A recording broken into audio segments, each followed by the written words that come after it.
Bonjour tout le monde. Donc, Mélanie Couture, ergothérapeute, professeure à l'Université de Sherbrooke. Donc, je suis aussi la nouvelle codirectrice du RTSA avec Marnayata El Sabah. Donc, on est ravis de pouvoir collaborer et contribuer à ce bel événement.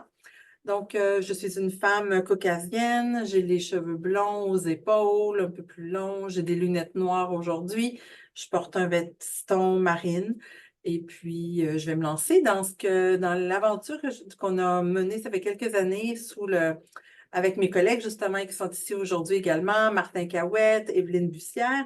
Donc, sur l'entreprise adaptée Défi Polytech, qui est un site de démonstration de soutien au développement de l'employabilité des personnes avec une incapacité sur le plan tant physique que mental, que neurodéveloppemental. Donc, vous allez voir la nomenclature qui est utilisée par les entreprises adaptées.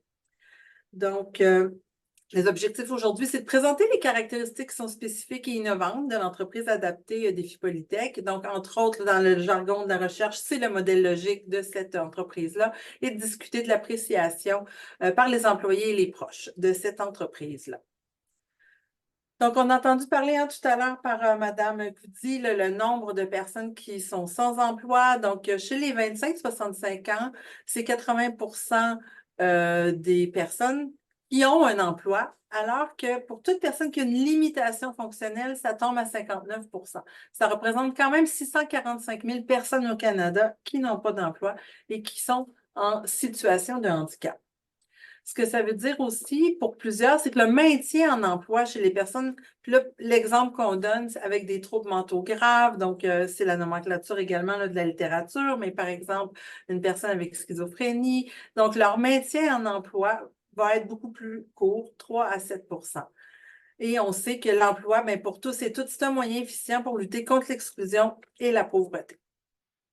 Donc, il y a il existe des entreprises sociales. Et qu'est-ce que c'est une entreprise sociale? C'est une entreprise qui prône une mission sociale. Donc, par exemple, d'offrir des emplois aux personnes qui présentent des difficultés à y accéder. Des entreprises qui sont privées, qui sont non gérées par l'État, donc ils doivent faire leurs frais et qui doivent faire des bénéfices et qui font appel à des stratégies de revenus, donc de vente de produits ou de services.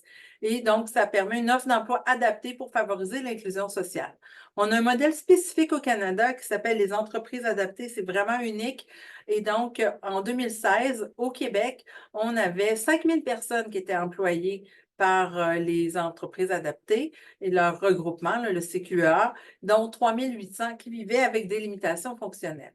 Et qu'est-ce que ça veut dire des limitations fonctionnelles ou pouvoir utiliser les services d'une entreprise adaptée? Donc, pour Emploi Québec, l'entreprise adaptée doit avoir au moins 60 de sa main-d'œuvre qui présente des incapacités, soit sur le plan physique, mental ou intellectuel.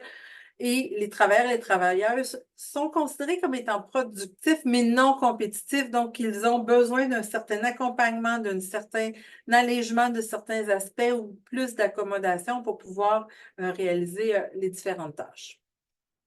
Donc, il y a malheureusement assez peu d'études sur le fonctionnement, les retombées, les éléments qui influencent la réussite des entreprises adaptées. Donc, Défi Polytech est venu voir l'Université de Sherbrooke et dit, est-ce qu'on aimerait ça collaborer avec vous pour pouvoir documenter notre modèle, ce qu'on fait, l'appréciation. Eux, ils avaient l'impression que, effectivement, leurs employés étaient relativement heureux chez eux. Donc, le grand objectif, ce qu'on appelle, c'est faire émerger la théorie du programme, donc décrire qu'est-ce qu'ils font, comment ils font, pour qui ils le font, et également documenter les retombées du programme. Donc, ça veut dire de produire le modèle logique, qui est une illustration. Vous allez voir, ça peut faire un peu peur. Qu'est-ce que c'est un modèle logique? Également, d'avoir un volet, d'interroger les employés à l'aide de questionnaires plus quantitatifs sur leur qualité de vie à l'emploi, leur satisfaction, puis un volet plus qualitatif sur le vécu des employés et des proches à travers des entrevues. Donc, qu'est-ce que c'est un modèle logique ou le cadre théorique, comme je le mentionnais, c'est essentiellement de faire ressortir, mais qu'est-ce qui se passe chez des Polytech, qu'est-ce qu'ils font, comment ils le font, et ça va être sous forme graphique à la fin. Donc, pour y arriver, on a lu les rapports, on a fait des entrevues avec les dirigeants. Donc, on est arrivé à faire ressortir une espèce de matrice comme celle-ci. Puis là, n'ayez pas peur, là, je vais pas m'y attarder, je vais juste vous faire ressortir qu'est-ce qu'il y en a, mais c'est à ça que ça ressemble, un modèle logique. Essentiellement, ce qu'on a documenté dans les 5 domaines essentiels ou les caractéristiques, les qualités qui faisaient que Défi Polytech se démarquait, c'est qu'ils avaient vraiment un partenariat privilégié avec l'école aux adultes de l'Estrie de Sherbrooke qui s'appelle l'école Saint-Michel. Et l'école est vraiment disponible à l'intérieur des murs de l'entreprise et a vraiment un plan de développement et un plan de suivi individualisé avec chacun des employés. Donc, il donne toutes sortes de formations sur le savoir-faire, sur le savoir-être, sur le savoir-devenir. C'est personnalisé. C'est modulé dans le temps, donc il y a différentes méthodes pédagogiques, mais tout ça, c'est fait sur les heures d'emploi pendant l'horaire de travail. L'autre élément qui les distingue, c'est vraiment une entreprise à l'avant-garde de l'économie circulaire, de la récupération, du recyclage. Donc, ça, c'est vraiment une source de fierté, et tant pour les cadres que pour les employés, d'être vraiment inscrits dans le développement durable. Également, une des caractéristiques, c'est le soutien et tout le département des ressources humaines. Ce qu'on voit, c'est la proximité qu'ils ont avec leurs employés. Ils les connaissent tous. Et c'est vraiment un endroit où les gens, ils ont une préoccupation, ils les arrêtent dans le bureau des personnes des ressources humaines. Donc, vraiment, de la proximité. Et donc, la vision, la mission, c'est de donner une chance à tous et à toutes.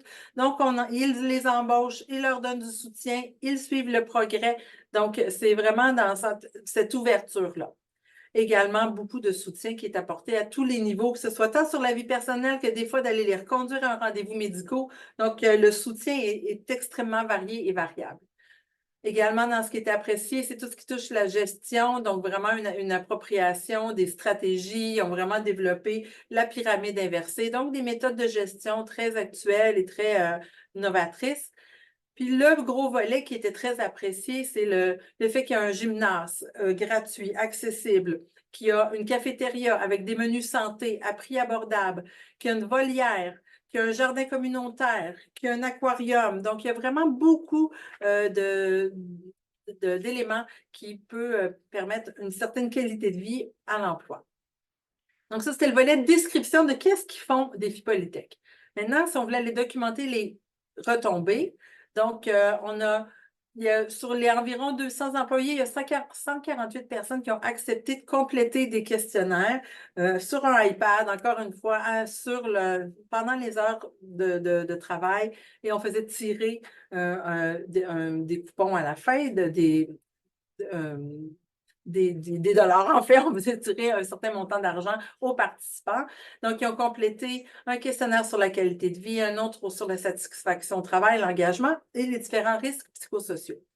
On a également eu un volet plus qualitatif. Donc, on a rencontré une vingtaine d'employés avec des entrevues semi-dirigées et 7 proches également, là, donc parfois des parents, parfois des conjoints. Donc, qu'est-ce que ça nous dit tout ça? C'est que d'emblée, j'attirais votre attention sur le 94 des employés nous disent qu'ils sont satisfaits de leur qualité de vie au travail. Et parallèlement, 96 d'entre eux sont fiers la majorité du temps, disent que leur travail a un sens, est utile et important. Donc, je pense que ça, c'est assez éloquent en termes d'appréciation de l'entreprise, le sentiment d'être d'un bon travailleur et de se sentir utile et pertinent. En termes de plus les éléments psychosociaux, il y a beaucoup de confiance entre les employés, ça donne un sens du travail. Ce volet-là qui a beaucoup de reconnaissance, c'était bien documenté comme étant apprécié. Et beaucoup apprécient cette question de la stabilité d'emploi, de ne pas être dans l'insécurité de est-ce que je vais perdre mon emploi si je ne suis pas assez performant, si j'ai de l'absence, est-ce que je vais perdre mon emploi? Donc, ça, c'est des éléments qui sont fort, fort appréciés. Et beaucoup ce volet-là de l'entraide entre les différents employés. Par contre, bien sûr, il n'y a rien de parfait. Donc, dans les pistes d'amélioration, un des volets qui était ressorti, c'est d'avoir des meilleures assurances, peut-être un réajustement ou d'avoir des salaires plus élevés, comme n'importe quel employé, pourrait-on dire, et également une bonification des opportunités d'avancement. Donc, dans les entrevues, qu'est-ce qu'on est en train de mener? On est en train de finaliser les analyses, mais donc, ce qu'on nous dit, c'est que parce que les personnes employées ont du plaisir au travail, tu sais, tu élimines beaucoup d'absentéisme. Donc, ça, c'est une chose qui nous rapporte énormément et elle n'a presque pas d'absentéisme. Donc, ça, c'était un cadre qui nous disait ça.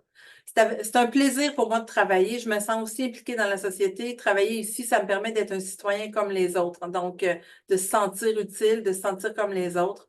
On a un handicap, mais on est capable de faire comme tout le monde. Donc, ça aussi, hein, ce sentiment-là d'être partie prenante de la société.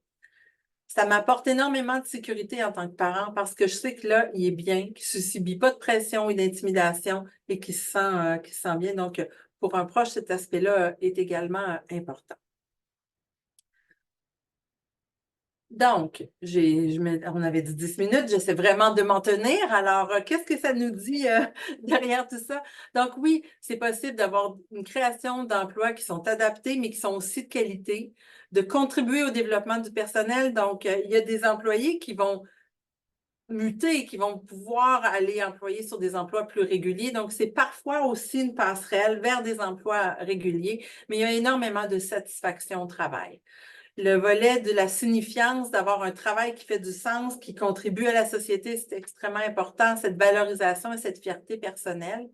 Et également, l'amélioration. Donc, ce qu'ils visent, eux, bien entendu, comme entreprise, c'est de toujours continuer à améliorer la qualité de vie au travail, mais de s'assurer le volet du maintien en emploi, de la diminution des coûts de santé, des services sociaux. On a eu des anecdotes, par exemple, que des gens qui avaient aussi du diabète, mais avec le gymnastique, avec le gym, avec la cafétéria santé, qu'ils n'ont même plus besoin de prendre leur médication pour le diabète parce que ça avait contribué à leur santé également.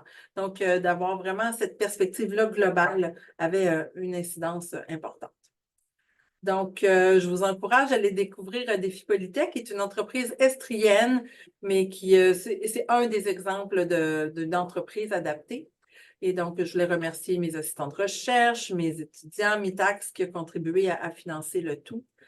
Puis, bien là, vous avez accès à toutes mes belles diapositives.